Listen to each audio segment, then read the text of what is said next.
Pelo que nós temos dito aqui acerca da vida desse homem chamado Ezequias, um grande monarca que foi um divisor de águas na história de Israel, nós percebemos que, mesmo ele tendo uma infância frustrada, uma infância difícil, né, liderado por pais que, pelo seu pai Acais, que não foi um bom pai, foi um péssimo referencial, ele conseguiu construir uma história nova, ele conseguiu fazer a diferença na cidade santa, e por isso também o seu nome está registrado aqui, para que nós possamos ser um exemplo, mesmo diante de maus exemplos que recebemos no passado.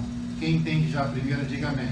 Amém. Mesmo tendo maus exemplos, somos nós que definimos fazer bons exemplos e construirmos um legado abençoador para a sociedade, principalmente para os nossos familiares. Amém? Ezequias aqui, ele já estava com uma certa idade, já tinha servido a Deus. Quando ele assumiu a monarquia, ele tinha 25 anos de idade, e quando ele estava aqui, pelo menos ele já tinha 14 anos ininterruptos de seguir a Deus, servir ao Eterno, com excelência, com intensidade, com vontade, com afinco, sem titubear em nenhum momento. Sendo certo que é muito difícil a gente servir a Deus dia a dia, momento a momento, sem ter aquela queda. Mas se a Bíblia diz que ele seguiu ininterruptamente, né, sem cair nesses 14 anos, eu acredito. Amém? Porém, ele vai chegar no momento da vida dele que ele vai ser levado à reflexão. Por quê?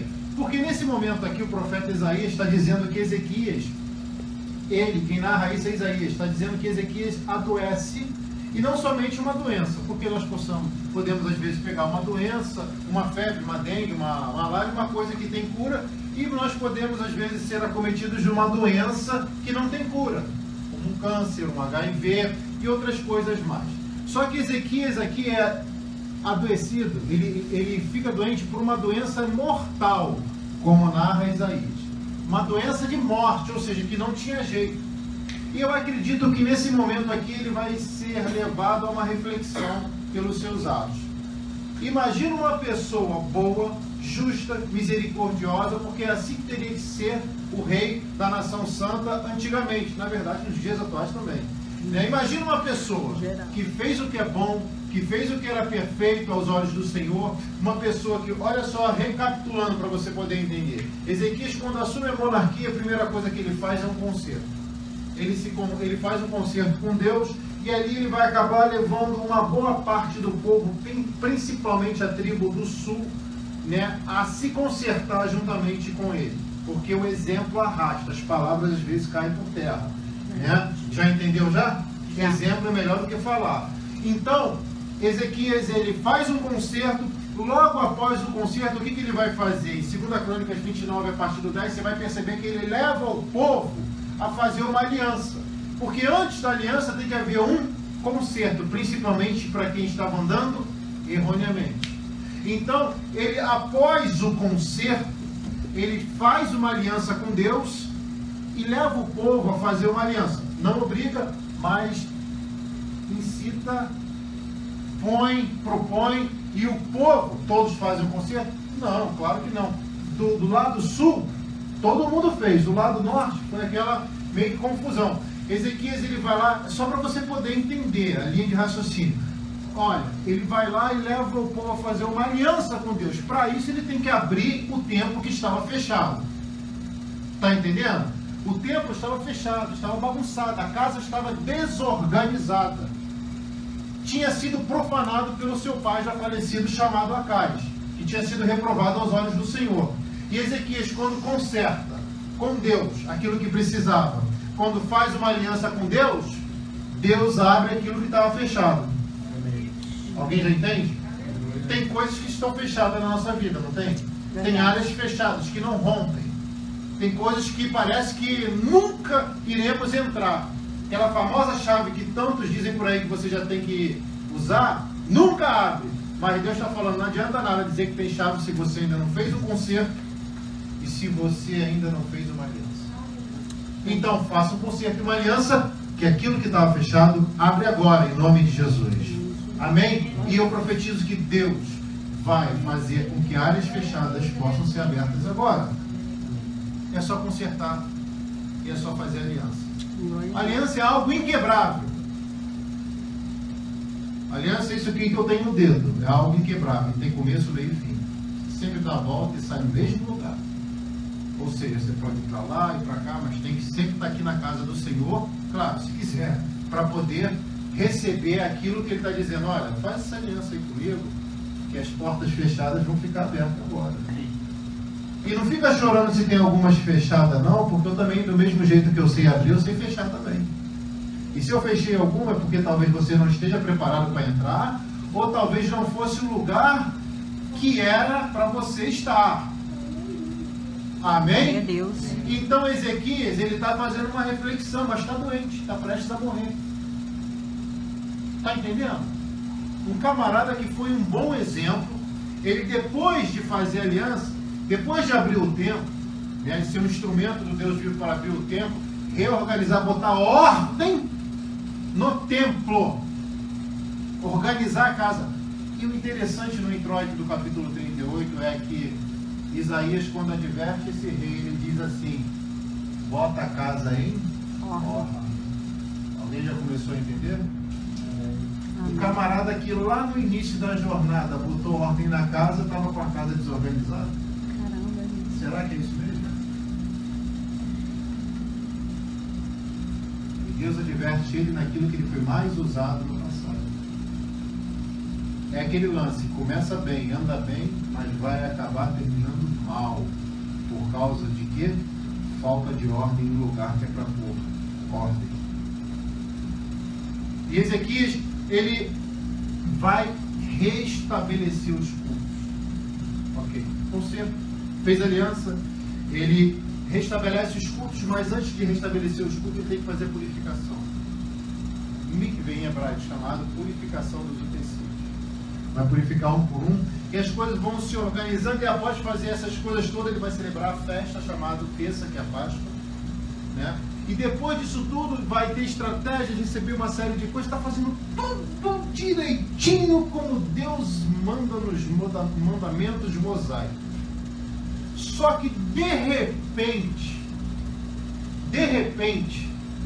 servindo a Deus com tanta excelência, servindo a Deus 14 anos, sem deixar de ir um culto, sem deixar de ser generoso como ele era, sem deixar de ser dizimista fiel como ele era, sem deixar de visitar pessoas quando precisavam, sem deixar de cumprir o que Deus mandava, ele fica doente. E talvez as pessoas devem pensar assim: Deus agora não é mais com você não, rei, porque tu está doente, que Deus é esse? Serve a Ele há tantos anos, está na igreja há tantos anos, e agora está acontecendo isso com você? Será que isso às vezes passa pela mente de alguém? Posso ouvir um glória a Deus? Glória a Deus. E Ezequias está refletindo ali, e com certeza ele tinha conselheiro, príncipe, tinha conselheiro, pelo menos os conselheiros deviam: poxa, você viu o rei? Tão jovem, já vai morrer, 14 anos servindo a Deus, já vai morrer. Será que ele estava com alguma coisa oculta lá na internet? Será que o WhatsApp dele estava meio estranho? Será que ele deu um pulinho, pulou a cerca? Passou por baixo. Quem disse que tem que acontecer isso para chegar a enfermidade na nossa vida? Somos mortais. Claro, tem coisas que nós cavamos e vamos sofrer as consequências. Mas aqui eu estou falando de uma pessoa boa, justa, misericordiosa, compassiva. Isso eram atribuições que um rei deveria ter segundo a lei mosaica. No mínimo. Só que de repente ele fica doente. E aí o profeta vai chegar para ele. Primeiro ele sabe que está doente, mas não sabe que a doença dele era para a morte. A medicina não era tão avançada naquela época. Só que precisou um homem de Deus chegar e falar: olha só, assim diz o Senhor, põe em ordem a tua casa, porque você certamente morrerás.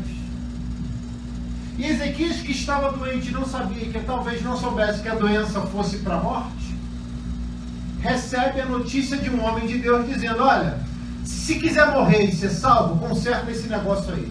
Caraca. E pesou agora? Forte o Brasil. Meu Deus do céu. Se quiser morrer e ser salvo, conserta isso aí. E hoje a maioria dos profetas chega, né, vão lá e dão a chave, ó o mistério, ó, foi quebrada a macumba. Mas e aí, cadê o conserto? Ezequiel, se você quiser realmente ir para o Papai do Céu, conserta esse negócio aí. E o primeiro conserto que tu tem que fazer é, bota ordem em casa. Casa, olhe para cá, pode ser esse lugar aqui. O que é casa? Lugar de habitação. O lugar de habitação que você está em ordem? Bem, pense, medite e analise. Você é um lugar de habitação do Espírito Santo, certo? Paulo falou isso na carta aos Coríntios. Que nós somos templo do Espírito Santo. Está em ordem? Não precisa responder não. Se está em ordem, graças a Deus. Se não está, coloque. Se pode melhorar, aprimore, melhore. Apesar do erro. Então, Ezequias começa a meditar. Poxa, mas eu fui bom, justo, misericordioso, fiz tudo aquilo que não era para fazer.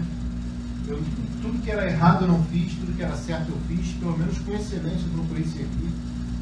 Não significa que ele era eximido de passar por doenças. Não significa que a pessoa que é boa, justa, misericordiosa, faz o bem, tem que sofrer alguma crise, alguma enfermidade. Não tem nada a ver uma coisa com a outra. Já cansei de dizer isso aqui, vou repetir. Eclesiastes 9:2, tudo sucede igualmente a todos. O que sucede ao bom, sucede ao mal. O que sucede ao justo, sucede ao injusto. O que sucede ao que sacrifica? Generosidade, oferta. Sucede àquele que não sacrifica também. 3, porque todas as coisas acontecem de igual forma para com todos. É assim que a Bíblia ensina. Porque às vezes a gente acha que só de fazer o bem, a gente tem que viver uma vida completamente maravilhosa. Maravilhoso é o céu. Terra tem aflições. Jesus falou isso, não foi eu. No mundo tereis aflições. Tem de bom ânimo, vencer o mundo. Então, aqui o profeta está falando, bota ordem na casa. Então, bota ordem dentro de você. O que você precisa arrumar aí dentro de você? Um sentimento no passado, uma mágoa, uma falta de perdão, você precisa liberar um perdão. O que está errado aí dentro, Ezequiel? Ele está analisando, o profeta já deu a mensagem, assim diz o Senhor, mandou ele entregar isso, desculpa, não vai ter banquete hoje, por causa, estou preocupado com isso, mas a mensagem é essa. Estou preocupado se você vai me levar para jantar daqui a pouco, não, mas a mensagem é essa, bota em ordem aí o negócio, porque tu vai morrer, rapaz. E se morrer assim, talvez não tenha salvação. É melhor ser advertido de chegar ao céu ou ser enganado de chegar no inferno? Ser advertido de chegar ao céu, correto? Correto. Só que medidas coercitivas nos confrontam, mexe com a gente. E Ezequias está sendo mexido ali naquele momento. O maior monarca daquela época. Um exemplo vivo para a sociedade.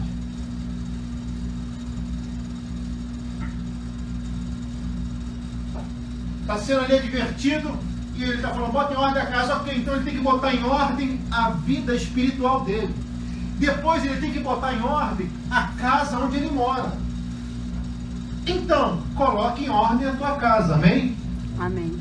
Coloque em ordem a tua casa. Tem coisas na casa que está uma bagunça, não está? Tudo. É porque a gente não coloca limite em quem é para colocar. Ah, pastor, estou tentando, mas não consigo. Toma medidas coercitivas, mais enérgicas. Mas para isso você tem que ter competência para fazer. Não basta falar, tem que fazer. Coloque em ordem a tua casa. Então ele vai colocar em ordem o palácio, a casa dele. Coloque em ordem a tua casa onde você trabalha. Quem está à frente da batalha? Quem são os capitães? Quem são os líderes? Será que estão na presença de Deus para poder governar direitinho? Então Ezequias vai pensar, no meu entendimento razoável, que pelo menos ele vai ter uma conversa com as pessoas que trabalham com ele e falar assim, como é que está a tua vida? Como é que está a tua casa? Coloca ordem onde precisa. Então ele vai começar colocando ordem nas coisas que estavam desorganizadas. E uma das propostas hoje é, Deus vai colocar ordem nas coisas que nós desorganizamos através de nós mesmos. Glória a Deus. É assim. Então, olha o que acontece, Ezequias aqui. Ele não vai brigar com o pastor. Isaías era o pastor dele. Era o padre dele. Chame como você quiser, era o mentor espiritual dele. Era o profeta, naquela época se chamava profeta. Um homem vestido de autoridade por Deus para trazer uma mensagem do céu para a terra. E naquele momento ele falou, vou botar ordem sim, eu vou começar a organizar as coisas sim, e agora eu vou começar a mensagem. Mas eu já vou terminar. Sabe por quê?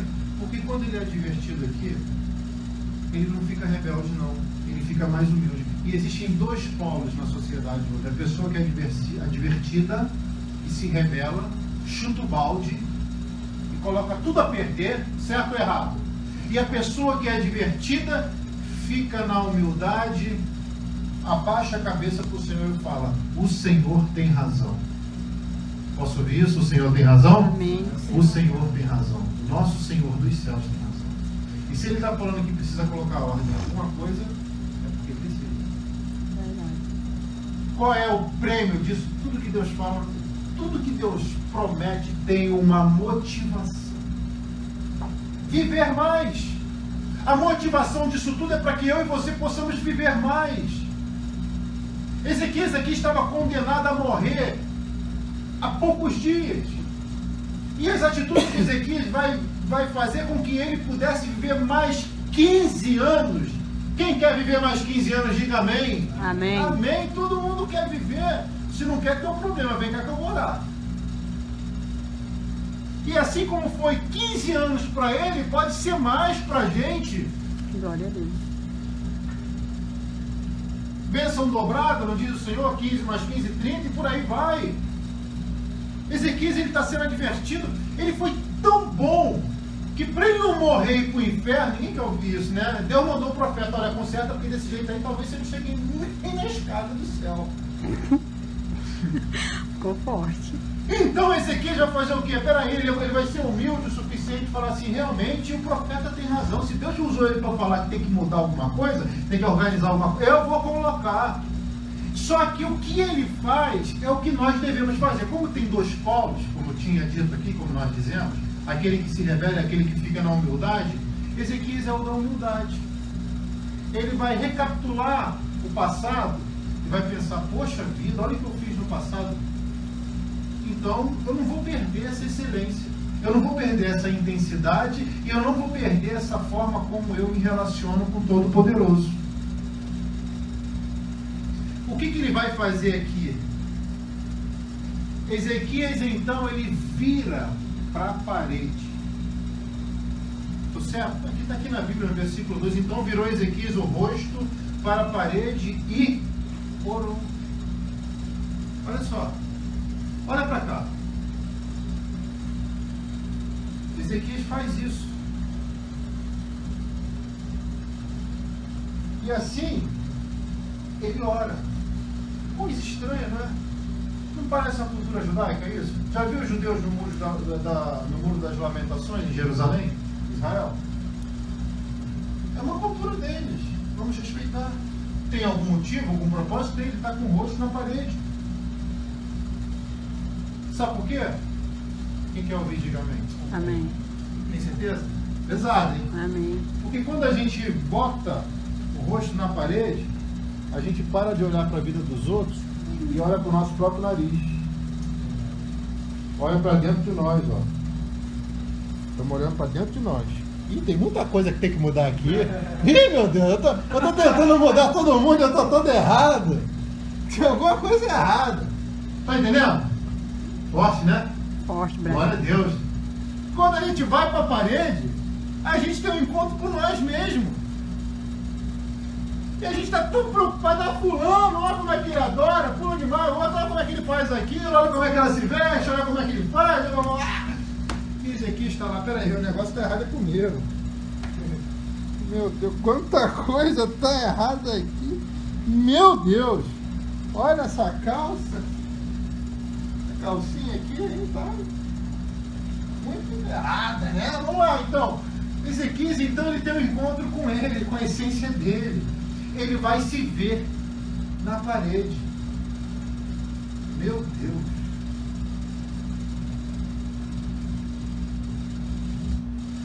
Ele está tendo um encontro com ele mesmo, cara a cara. Alguém entende? Diga amém. Amém. Vamos deixar de se preocupar com a sociedade e vamos nos preocupar com a nossa vida espiritual, ou seja, com nós, comigo. Eu tenho que me preocupar comigo. Você tem que se preocupar com você com você. Pesado? Forte, Brasil. E quando ele bota a cara na parede, ele vê que ele tem que mudar muito. Principalmente quem está em posição de liderança. Por quê? Porque quem está em posição de liderança, em destaque, está governando a vida dos outros. Está liderando a vida dos outros, mentora a vida dos outros. E o poder é algo que fascina, que mexe. Qualquer área que você tem poder, você fica propício a mudar alguma coisa. Ou para o bem ou para o mal. Ezequias estava tendo um encontro ali e falou, olha, antes de mudar mais lá, eu tenho que mudar mais aqui. E o que ele vai fazer? Para eu poder encerrar a introdução e continuar a quarta, eu vou dizer para você o que ele vai fazer. Depois que ele entende que o problema era ele, não os outros, é forte. Ele consegue orar. Porque não adianta orar pelos outros se não oramos por nós mesmos. Verdade. O que adianta viver pedindo oração se você não ora? Não tem problema nenhum em pedir oração. É bom pedir oração. Mas você tem que saber orar. Pastor, não sei orar. Jesus deu a oração que eu acho que a nação, pelo menos 90% da população mundial sabe. Pai Nosso. Pai Nosso que estás no céu. Santificado seja o teu nome. Venha a nós o vosso reino. Seja feita a tua vontade. Assim na terra como no céu. O pão nosso de cada dia nos dai hoje. Perdoai as nossas dívidas, as nossas ofensas, assim como nós perdoamos a quem nos tem ofendido. Não nos deixe cair em tentação, mas livrai-nos de todo mal, pois teu o reino, o poder e a glória. Amém? Vocês conhecem a oração? Não tem que orar? Porque tem pessoas que chegam num ponto que não conseguem orar mais e pegam aquela parte da Bíblia que diz: quando não temos força do Espírito Santo, se pedirmos a eles, intercede por nós. Ok, mas quer viver dependendo do Espírito Santo para falar com o teu Pai? Se o véu do tempo foi rasgado e você tem livre acesso, Glória então a entenda, Deus. tem esses momentos sim, mas tem os momentos que você tem que definir. Oração, aqui o negócio é simples, não tem nada. Pastor, oração, me explica um pouquinho melhor oração. Uns chamam de reza, outros chamam de prece, outros chamam de meditação, e eu falo oração, que na linguagem clara é conversação. Assim como você senta do lado de uma pessoa e consegue conversar com ela, Deus ele quer que você converse com ele também. A Bíblia não diz que o Espírito Santo tem ciúmes? Não diz? Diz. Então, está conversando tanto com fulano e fulana, passa um WhatsApp para Deus, ele vai te responder na hora. Já mandou um WhatsApp? Entendeu? Nem fique em espera. Hã? Ô, glória. Ele visualiza e responde. Isso aí eu posso te garantir. Se passar um zap lá pro céu, ele vai. A tecnologia já está avançada. Faz um grupo aí comigo aí, ó. Cria um grupo aí, fala comigo. Ô, glória. Já pensou? Então, para terminar, eu vou dizer: Ezequias tem um encontro com ele, ele percebe que mesmo com toda a pompa e poder, né, com toda a majestade que lhe foi atribuída, também por causa das atitudes dele, porque ele merecia honra, sim, ele foi advertido para o profeta: olha, bota a casa em ordem, rapaz, que tu vai morrer. E Ezequias, como era humilde, porque se não for humilde, não consegue receber isso. Ele fala assim: tá bom. O profeta mandou, imagina, gente, você está na posição, numa cadeira real, sentado com um cordão de ouro na cabeça, de 24 quilos, melhor qualidade de ouro naquela época. Chega alguém lá, um profeta do fogo, vai falar: bota a casa em ordem, que vai morrer. Imagina alguém para receber uma notícia dessa. Tem que ser humilde ou não tem? Muito. Tem que ser de Deus ou não tem? Demais. É a mesma coisa que... Vou falar essa. Você chega com uma autoridade, pensa numa autoridade grande aqui do Brasil. Pensa numa autoridade grande fora do Brasil. chega para ela lá, meu avô de chegar para lá que eu vou. Exemplo, tá? Fala assim, olha, bota a casa em hora que tu vai morrer, tá, mal. Já pensou? A minha cia toda já ia fazer o quê? Vamos prender ele, vamos matar ele. Será que é outro Bin Laden da vida? Então, ele foi humilde. Ele soube acolher a notícia, teve um encontro consigo mesmo na parede. E na parede, o que ele fez? Orou. E eu vou encerrar aqui. Ele fez uma oração. Só que essa oração o profeta não podia fazer. Essa oração os conselheiros não podiam fazer. Essa oração ninguém poderia fazer. Esta oração somente Ezequias poderia fazer. Você entende o que eu prego? Diga amém. Amém. Eu não posso fazer essa oração por você, mas você pode fazer por si próprio. Essa oração que eu te convido a fazer agora, quando terminar essa palavra, é você que tem que fazer. Eu encerro dizendo para você, se você quer fazer essa oração, fique de pé, mão no coração e os olhos fechados. E para você que botou o pedido aí, eu vou estar orando por você e a sua família, em nome de Jesus.